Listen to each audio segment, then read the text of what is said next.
Well, hello again. So in the last videos there were a couple of things that were missing out, and I would like to explain those things, and also I promise that I will do it and try to do it in Golang. I don't know whether I would be able to do it successfully, yeah, but I will try it once. And what was that was missing in the last video? First of all, you might be wondering how was I able to debug this. Now let's say I comment it again, and this was the exact error that we encountered in the last video.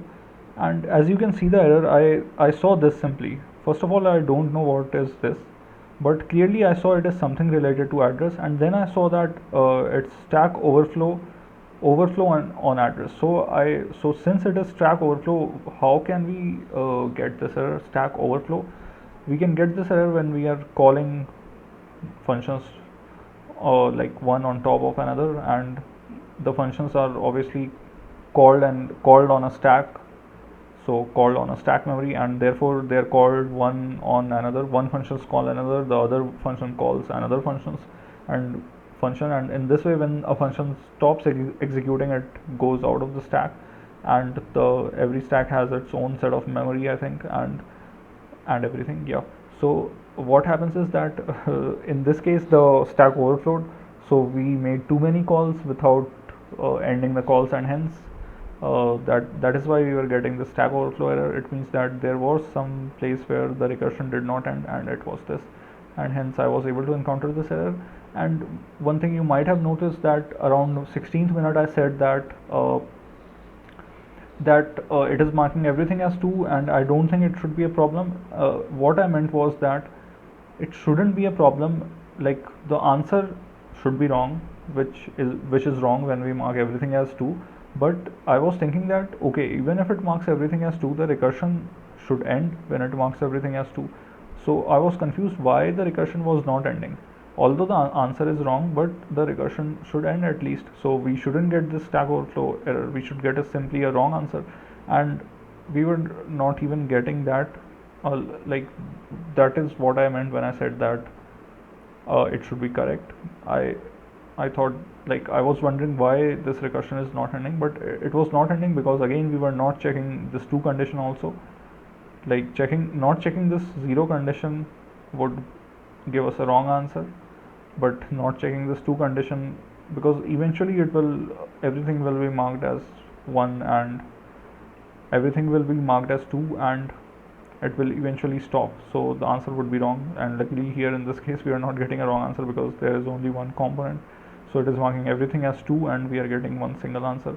But obviously this will not work. If we submit it will be wrong. So for 0 is for, like, keep yourself away from the water, and 2 is like, don't traverse again on the blown up land, yeah.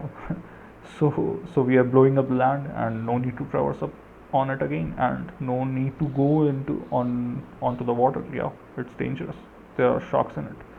So yeah, and yeah, let's try to do this in Golang. And here we get, I must say that I have not programmed, like, I've been just trying out some simple web servers and some channels related concepts in Golang, but I've not ever done like competitive programming or any leak code questions on Golang. This is the first time I will be doing it.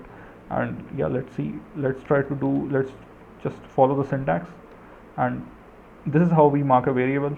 So it automatically infers that like, this is a 0 type of variable, like this is an int type of variable whose value is 0. Or we can simply do where islands int so is equal to 0. This is another way. Like, specifically we are like saying that it is int 32 variable, int 8 variable, and int 64 variable, or whatever. And int is, I think, already, it is based on the architecture of the system. It can be 32 or 64 if it is a 64-bit machine or a 32-bit machine. So for islands int is equal to 0, and by default if you don't mention this even, it would automatically take the 0 value. For strings it will take the empty string, for boolean it will take the false value, for pointer it will take the nil value, and for islands it will take the 0 value. So it always takes some kind of 0 value depending on the variable. So yeah, so this is like a good practice. Everyone knows that what is the type of int, what is the type of island, it is type of int. And you can see that in C++ it was int islands, but here it's var islands. So I read somewhere that it helps like it helps in efficient construction of the syntax tree and everything, and fast compilation. Yeah, but I'm not so sure about that. But yeah, so this is how it marks it. And yeah, let's do that again for I is equal to 0. And this is how we like assign a variable without saying that. Or we can do var I int, and for I is equal to 0. Equal to is reassigning a variable which has been assigned again. So here it was not assigned and we were assigning it for the first time. So it is this, and then I less than n, I plus plus. Similarly, j is equal to 0, j less than n, j plus plus. So Golang is very much like C programming language if you have done that. I mean the syntax and all. So yeah, j less than m. What are n and m? So n and m, and this is how we can assign two variables in one place, like two variables at the same time. So n and like this is a really nice feature. I like this. So n is so what is n? I know we can do it in C++ also, but yeah, in Golang, like you can do other things, like if you would like to swap n and m, you can simply do this. I mean this. Why not this? Because we have already assigned n and m in the beginning, and we are just changing those values.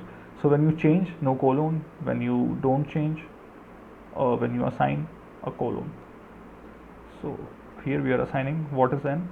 It is the length, or this is how you find the length. Length of the grid is n, number of rows, and length of grid 0, same as we did in the C++ code, is is m. Okay, so this is n and m, and yeah, just call DFS on ij and grid if grid ij is equal to 1. You can see that the type is byte. So there is a concept that in Golang there is no concept of char. Everything, like instead of char we have bytes, which is pretty cool. Yeah. So yeah, so this is 1, and this is how we represent a byte, and we can, I don't know whether it is, yeah, so this is exactly a byte because this is a slice of bytes. So this is how we represent a byte. And I don't know exactly whether it's correct or not. We will see when we compile this. Now what is this DFS? And now also we need to increment the number of islands, and we need to return the islands. This is the very basic Golang syntax, and yeah, congratulations, in 10 minutes you learned the very basics of Golang, how to declare a variable in 2 ways, and or you can also do this for the sake of like total correctness and clarity. This is also correct, and that was also correct because it automatically takes up the 0 value for any variable.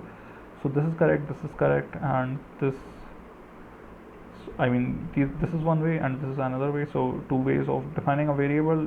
How do we run loops? How do we check if condition? No brackets, and there is no concept of char here, only bytes and runes, and yeah, simply return the islands. Now how to run this DFS call? Now this is how we define a function, func DFS,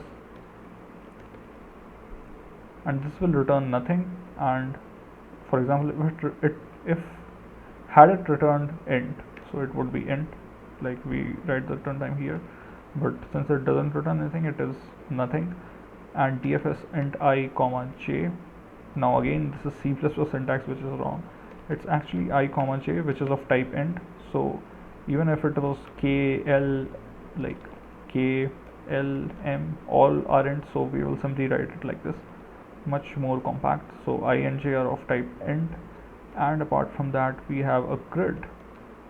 We have a grid which is a slice of bytes, slice of byte, yeah. And let's try to do the same thing. If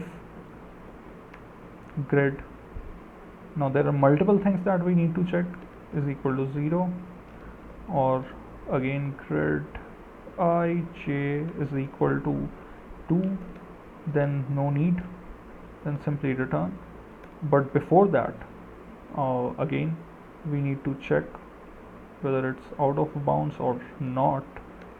So if I less than 0 or j less than 0 or I greater than equal to n, because it's 0 based indexing, I forgot it in the last video, and yeah, so I said it here. If j is greater than equal to m, even then we are out of bounds, then simply return.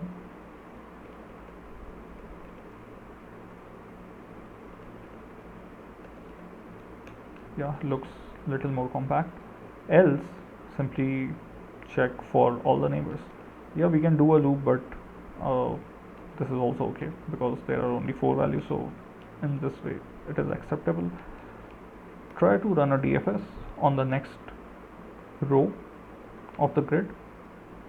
Try to run the DFS on the previous row of the grid. Try to run the DFS on the next column of the grid, and try to do it on the previous column of the grid. And obviously, if it is valid, if we have like checked all the conditions, if we are here, then it must be a 1.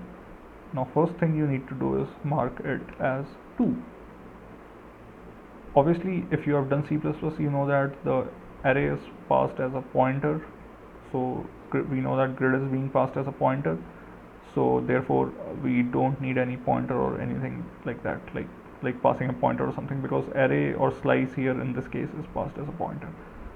So this should work. Let's check.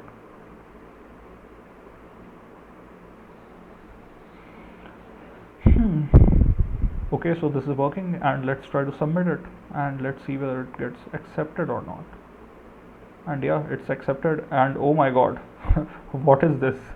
I mean, I'm shocked. And see the memory, like it's 3 times, almost like 3 times less than C++, the memory taken by C++. And because vector and everything, it like they have their own footprints and like internal memory footprints, and apart from that, just see the time. I mean, 0 millisecond. Yeah, like it just ran it in an instance. Yeah, in an instant. Yeah, so cool. So this works, and this was the basics of Golang. What we learned is how to declare variables in 2 different ways, and how to like do loops, how to write if conditions, and or is like still the same in C++ or in Java. And apart from that, we don't need any semicolons here. Like if we do that, then it's also okay, but if we don't do it, even then it's okay. And if we try to run the code, it will still run. Yeah, so semicolon is just like optional, and this was like declaration plus assignment. This is declaration with type and then assignment, and this is reassignment, like reassigning a value. Since grid is already declared, we don't need this, else this will throw up an error, because this has already been initialized and like declared, which is when we use this colon along with equal to, but here we are just simply assigning, so this is correct. Yeah, so and if else, okay. And recursion is like same thing as in C++ or C. And okay, so this was about the basics of Golang, and we did this question. Okay, so see you in the next video. And I'm just curious, but what is this question? Number of islands 2. Okay, but this is, we need to subscribe to unlock it. I was just curious what it was, and if there was some kind of variation or something, but yeah, okay, leave it, because we need to subscribe. And so yeah guys, so thank you for watching the video, and I will see you in the next one.